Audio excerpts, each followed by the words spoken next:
Good morning everybody, good morning, it's JPR and welcome back to our first video of 2022. Pokemon Legends Arceus, the highly anticipated open world-ish game, is right around the corner, and I just realized not long ago I haven't even talked about this game since it was revealed almost a year ago. Why did I not milk this more? But really, we haven't learned a ton about this game since its initial reveal. We've only had about 2 more trailers giving us new details about the game, and that's it. For the most part, press on this game has been relatively silent. So today I'm giving you all my top, I don't know what the number is yet, I just started writing this down, but yeah, my top hopes for Pokemon Legends Arceus. Number 1, and probably the most important one that I can think of off of the top of my head, is I really hope it's not your by-the-numbers Pokemon story. I think Game Freak often limits their storytelling capabilities by setting every game in the modern-day world, but here that restriction is gone. So far, it seems like the traditional gyms are being replaced by these noble Pokemon boss fights that seem somewhat similar to the totem Pokemon from Alola. It's nothing crazy, but I think that part's fine. I just hope they're able to tell a story that isn't just insert generic evil team here wants to find Arceus and reshape the world. It's a very tired out trope in Pokemon, in my opinion. I would like for this game to tell a broader story about how Pokemon and people came together. I got this idea from one of the earlier trailers where one of the characters is like, Pokemon are terrifying creatures, don't go near them, they're dangerous. I'm assuming because there are these random bursts of energy that make the Pokemon go berserk. Maybe society is going after Arceus because they view Pokemon as the problem, and if they get rid of Arceus, then they can get rid of any Pokemon.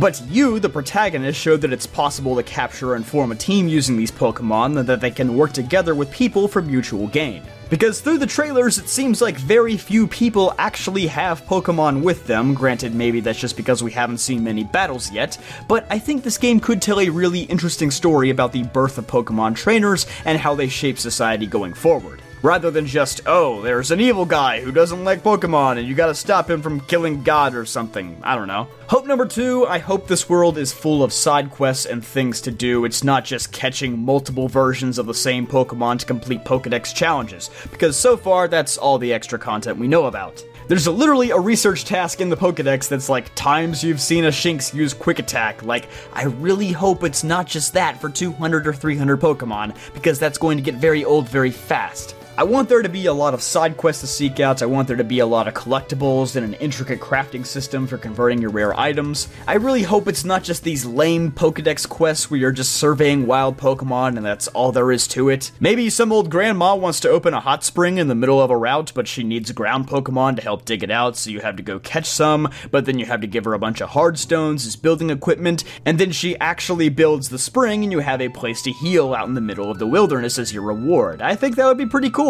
Hope number 3, I hope there is some significance behind the Diamond and Pearl clans. Maybe you'll get to select one and the story will progress slightly differently depending on your choice. I think if that were the case, they probably would have told us already, but we'll see. Hopefully there is some actual consequence that comes with your selection. Basically, I don't want it to be like Pokemon Emerald, where these two teams just exist and fight each other and you're just an outsider. I hope there is some way to get involved with either of them. My 4th hope is that there is some sort of story tied into the mythical Pokemon. Obviously, Arceus is in the game, so I don't really need to talk about him. But as for Darkrai and Shaman, all we know is that if you have play data on your Switch from Sword and Shield and Brilliant Diamond Shining Pearl, then you'll get research requests to go out and catch them. I really hope it's not just like they magically appear somewhere and you battle them, catch them, and that's it. Realistically, that probably is it. But still, I at least hope this is like a multi-layered quest or storyline. It obviously won't have anything to do with the main story since it's bonus content, but you know, at least make it stand out.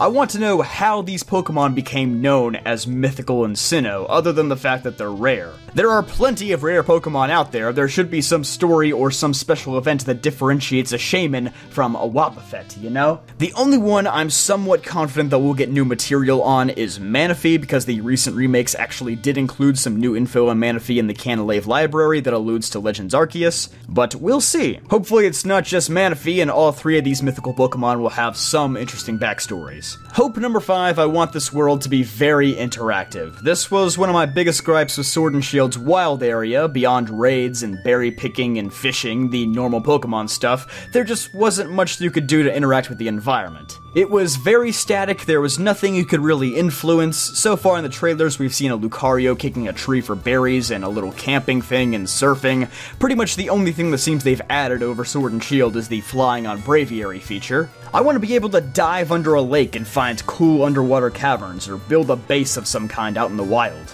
We do have the Rogue Alpha Pokemon that I mentioned earlier, which appears to just be randomly appearing bosses. I think that alone is a pretty cool way of shaking things up, but still, let me do some more stuff with the actual terrain of the region.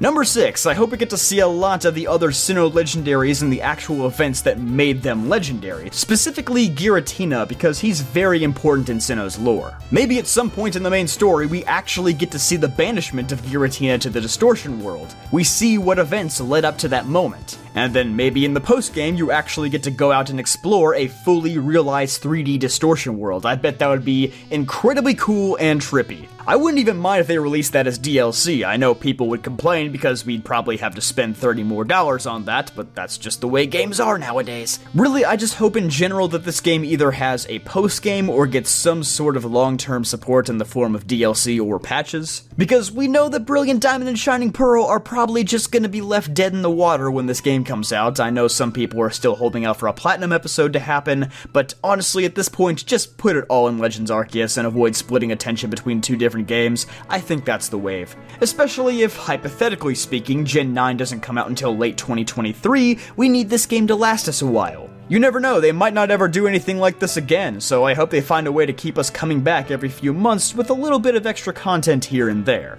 Hope number 6, this game will probably give us a lot of insight into the creation of the Pokemon world, so I really hope they go all the way with it and show us that the Earth is flat. And for some bonus hopes, I went to Twitter to ask you guys what your hopes were for this game. That's right, if you follow me on Twitter, you never know when you're gonna end up in a JPR video. Kuro Blitz said exploring more of Heatran and Regigigas to explain why Hisui is geographically different than modern-day Sinnoh, and with that we'd see the creation of what is now the Battle Zone and Regigigas without their slow start ability. I agree, I think that would definitely make for an awesome boss fight, plus Stark Mountain is an important area in Sinnoh's lore. Maybe that will still be post-game material, but we'll have to wait and see. Hoping for alternate forms of the starters when they reach their final forms. I think that's very likely to happen. And no, I have not seen any leaks, so I have no predisposed info that you also don't have, but I think it's extremely likely. These are Pokemon that we're already familiar with. Samurott and Typhlosion already don't have secondary typings, so I think this would be a great opportunity to improve upon some fan-favorite classics. Mining diamonds. There's a game for that. I think it's called Minecraft. You might have heard of it? Different ways of catching Pokemon, like if we're nice to them, they'll be more willing to join us and have a higher friendship. Yeah, I guess sort of like in Persona 5 where you can talk it out with monsters you fight against. I already think it's cool that you have the option between battling Pokemon or just sniping them from the distance with the Pokeball, but even going beyond that to build more unique encounters and again show how Pokemon trainers came to be would be a very welcome addition in my eyes. Papa C says, Hisui and Wormadam with a samurai cloak. Why does that actually sound cool? Sinjo Ruins connection or reference to Johto. Yeah, I definitely agree. The Sinjo Ruins are very mysterious, and I think they deserve a second look in a more fleshed out manner. Let's hope. VGC. I'm pretty sure they said that's not happening already. And a lot of people said following Pokemon, which honestly should just be a staple at this point. I don't know why they keep going back and forth on it. They have all the models and the animations already, so why not just make it permanent, Game Freak? Come on. But don't attach affection to it. I hate that. Stop. I know you're thinking about it. Stop. I mean it. Well, that about wraps it up. We'll have to wait and see how many of these hopes the actual game is able to fulfill. If you have your own hopes for Legends Arceus that weren't mentioned, or you agree with any mentioned in the video, go ahead and let me know down in the comment section below. But on your way down, don't forget to leave a like and subscribe for more videos like this one. I'll see you guys next time.